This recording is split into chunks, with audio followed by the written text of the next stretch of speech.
మనుషులు చనిపోతే జీవీఎంసీ లేదా ప్రభుత్వం బాధ్యత వహిస్తుందా అంటూ బౌరాడ రోడ్లో శిథిలంగా మారిన రామకృష్ణ పిక్చర్ ప్యాలెస్ కూల్చివేతపై తెలుగు శక్తి అధ్యక్షుడు బీవీరాం తీవ్రంగా ప్రశ్నించారు.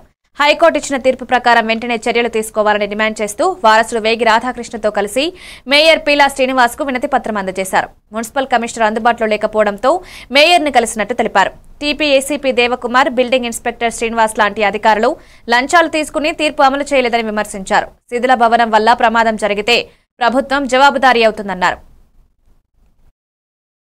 వేగి రాధాకృష్ణ గారు ప్రాపర్టీ 2014లో హైకోర్టులో వేసి వాయిదాలు నడుస్తుంది తప్ప ఆయనకు 2023లో తీర్పు వచ్చింది. కానీ దురదృష్టం ఏంటంటే జీవీఎంసీ కమిషనర్లు మారుతున్నారు తప్ప జోనల్ కమిషనర్లు లంచాలు తీసుకొని అవతల పార్టీకి ఫేవర్ చేస్తున్నారు.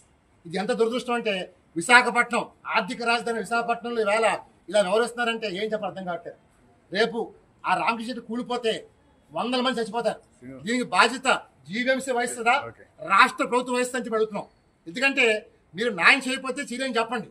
ఈవేళ ఆర్డర్ వచ్చి 1.5 అయింది, ఆర్డర్ వచ్చి మేయర్కి ఇంప్లిమెంట్ కాలే. మేము ఇప్పుడే మేయర్ని కలిసాం.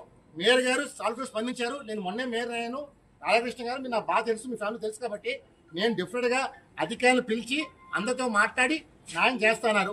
ఓకే, టేక్ రోడ్ ఏమన్నాం. మేమేమి ఇమీడియట్గా మేము కూర్చోలే. మాకు కావాల్సిన న్యాయం కావాలి, ఈయన ప్రాపర్టీని అప్పచెప్పాలి. అంతేగాని ఎవరో ట్రెస్పాస్ చేసి ఎవరో ఒక బిల్డింగ్ కట్టుకుని ఆక్రమణ చేస్తుంటే జీవీఎంసీ నిద్రపోతుంది. అంటే నిద్రపోవడం కాదు, లంచాలు తీసుకొని కొమ్ము కాస్తున్నారు. ఇది పద్ధతి మారాలని చెప్పాం. మరి కొత్తగా కమిషనర్ వచ్చారు కేతం గారు, ఆయన దురదృష్టం లేరు, విజయవాడ వెళ్ళిపోయారంట. మరి ఆయన దృష్టి కూడా పెడదాం అనుకున్నాం. అందువల్ల ఈ కమిషనర్ గారు హయాంలో న్యాయం చేయని చూడుతున్నాం. లేకపోతే విశాఖపట్నం జీవీఎంసీ ఇంత అవినీతిమై ఒకటి ఎప్పుడు చూడలేదు. అంటే అవినీతి కొమ్ము కాస్తుంది జీవీఎంసీ కార్పొరేషన్. అందువల్ల మేయర్ గారు న్యాయం చేస్తానని చెప్పారు. డెఫినెట్గా ఆయన కోసం చూస్తాం. జరగకపోతే మాత్రం నమ్మకం ఉంది, కరెక్టే. అక్కడ ప్రాణాలు పోతే జీవీఎంసీ బాధ్యత వహిస్తుందా రాష్ట్ర ప్రభుత్వం ముఖ్యమంత్రి గారు బాధ్యత వహిస్తారని అడుగుతాం. అంటే తక్షణం న్యాయం చేయమని కోరుతున్నాం. కొట్టేసిన తర్వాత మేము హైకోర్టు రిట్ ఫైల్ చేస్తున్నాం. అప్పుడున్న అధికారులు శ్రీనివాస్ అని, అప్పుడున్న దేవకుమార్ అని చెప్పి అసిస్టెంట్ సిటీ ప్లానర్, ఆయన 25 లక్షల రూపాయలు మీకు నేను నోటీస్ ఇచ్చాను రిజిస్టర్డ్ కానీ.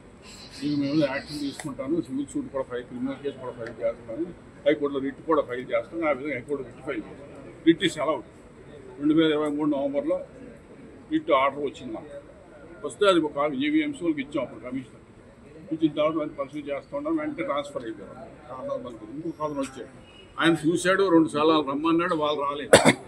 ఎవరో కోర్టు ఏమంది నెసరీ వాళ్ళ పిల్లలు నుంచి యుద్ధాన్ని పిలిచి మాట్లాడి ఇమీడియట్ ఆర్డర్స్ ఇమీడియట్ చేయండి, అది కూలిపోయే తెలుగు అధ్యక్షుడు.